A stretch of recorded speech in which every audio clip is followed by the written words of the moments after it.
אתה יושב בין מאות אנשים ברחוב סואן. אף אחד לא מכיר אף אחד, והכל רץ.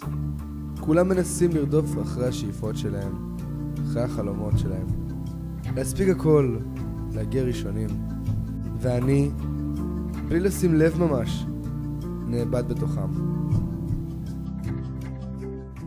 אני חושבת שההבדל בין תקופה שאני גדלתי לתקופה הזאת, חוץ מהמהירות של הדברים שאולי, אני לא יודעת סטטיסטית אם יש שם יותר, בטוח שהיום סטטיסטית יש יותר, כי פשוט אז לא עלו על הבעיות האלה.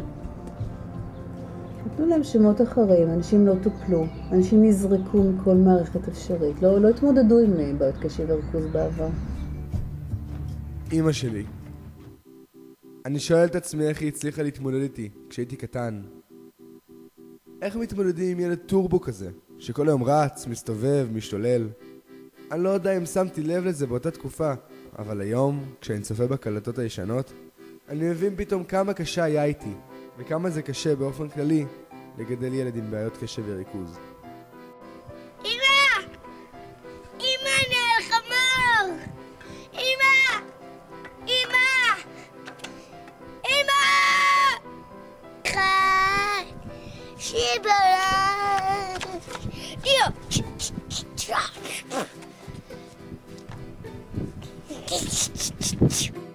אז אחרי 9 שנים של אנדרלמוסיה ולימודים, הלכתי למבחני טובה, שהאמין מבחן לבדיקת הפרעות קשב וריכוז. שם גיליתי שאני ADHD מובהק. אמא שלי מילאה ממש במקרה את השאלון של האבחון, ולהפתעת כולנו, גילתה שגם היא לוקה בהפרעות קשב וריכוז, כלומר היא ADD.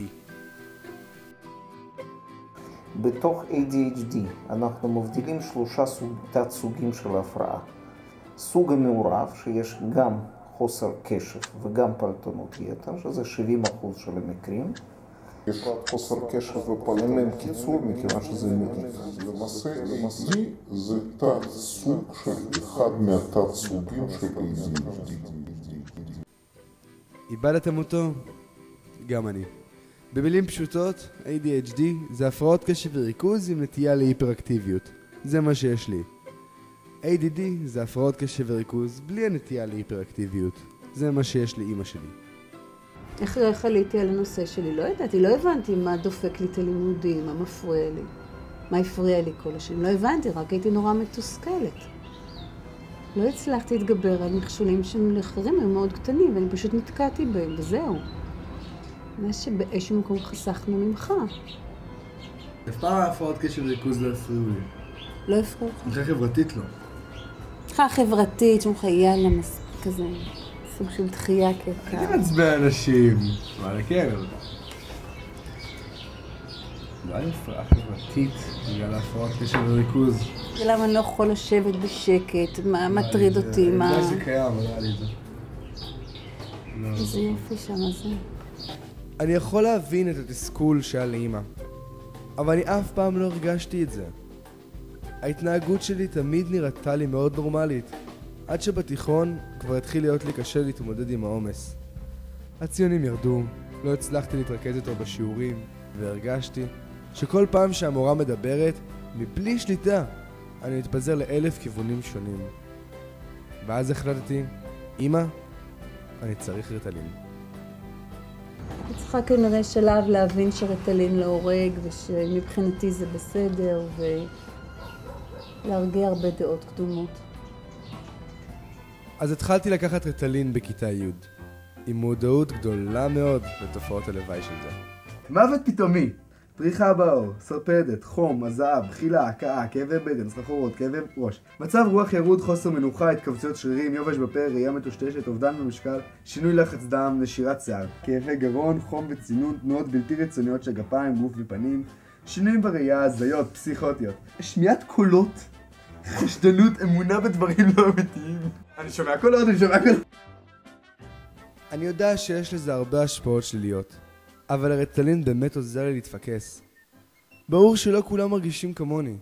בר כספי, אחי הבן ה-15 שעורך את הסרט שלנו תום, מסרב כבר שנים להשתמש בריטלין. אני לוקח מכיתה ד'. התחילת ההורים שלי חשבו שאני לוקח, בעצם כל פעם הייתי עושה כאילו אני בולע אותו וזורק אותו, כי זה לא עושה לי טוב. אז אולי זה משתיק אותי, זה מה שזה עושה. זה עוזר במידה מסוימת, אבל גם זה לא עוזר. שאני יכול להיות בכיתה שהמורה תסביר לך משהו, ואתה פשוט בוהה. אתה חושב שאתה מורכז, אבל אתה בוהה, אתה נרדם. אתה שמה ואתה לא שמה. אותי שלא יקרו. כשאתה מסתכל על המורה, היא מדושדשת בכלל, אתה חושב לראש שלך מה שאתה עושה מחר, זה מה שקורה שאני לוקח ריטלין.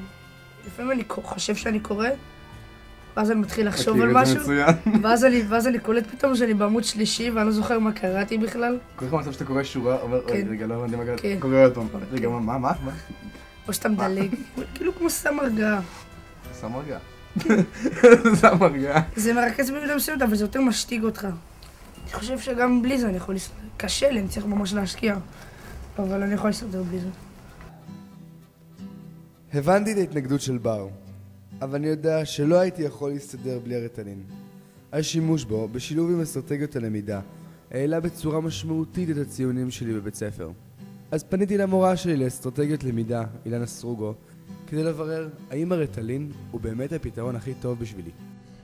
אין ספק שדבר אחד לבד הוא לא עוזר, זאת אומרת הוא לא מספיק, אבל כשמקבלים טיפול מקצועי וככה נעזרים בהורים, וכשהכל בעצם גם מקיפים אותו, זאת אומרת ההורים ואני, אז כמובן שזה לא רק הריטלין, אבל הריטלין מאפשר את זה. אני חושבת הדבר הכי מדהים שקרה לנור, זה בעצם, הוא מממש את עצמו. מממש את עצמו כמו שמגיע לכל אחד. כי אם תחשבו, אם למישהו יש איזשהו קושי שמעכב אותו מלממש את עצמו, אז צוברים תסכולים לא נורמליים. אני מבינה הורים שלא אוהבים לתת תרופות, אבל אם חלילה לילד יש סכרת, אז אנחנו תמיד מטפלים. לפעמים אנחנו צריכים לא רק לחלום את החלומות שלנו, נגיד כהורים או כמטפלים, אלא לראות מה באמת הילד צריך. אז חלמתי שיהיה לי ילד שלא ייקח ריטלין, נגיד. לא נכון, אבל הוא צריך ריטלין, אז הוא יקבל ריטלין ככה, גם אם זה לא מתאים לחלומות שלי. ככה. ולא להשתמש רק במה שאנחנו מוצאים לפעמים בעיתונות או באינטרנט, או על ידי זמרים ששרים שירים נגד ריטלין וככה. פשוט צריך ללכת לטובת הילד, וזהו, זה מה שחשוב. המשפט האחרון של אילנה הזכיר לי שיר ששמעתי לא מזמן, של שלמה בר והברירה הטבעית.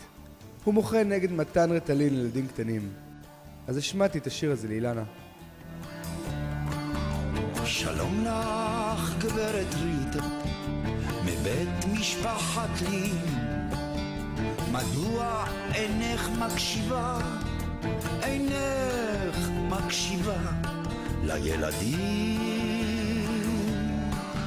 החלפת הרוח החוק בחלום חדש, חלום.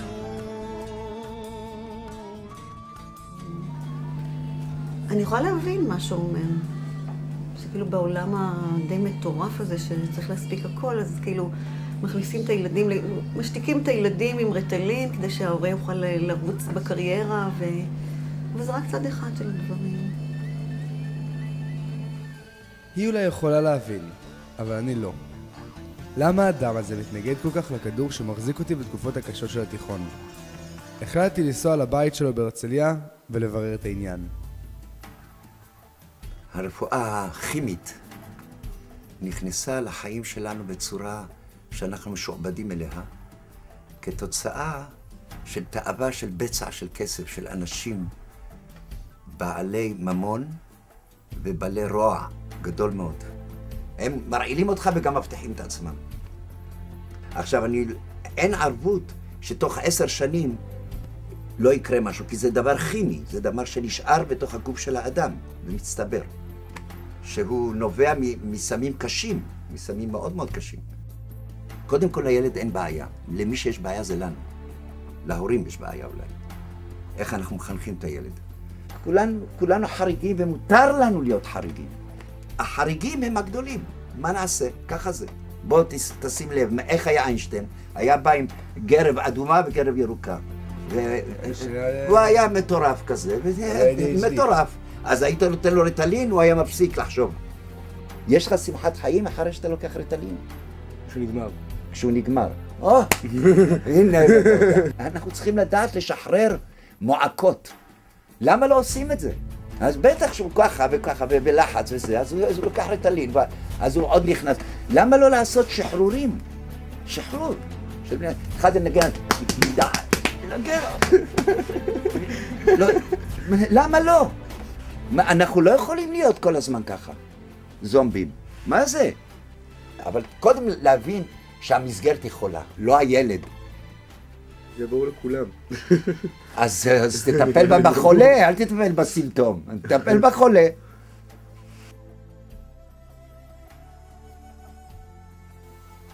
השיחה עם שלמה בר גרמה לי להבין שלאנשים תמיד תהיה ביקורת ודעות שונות משלי.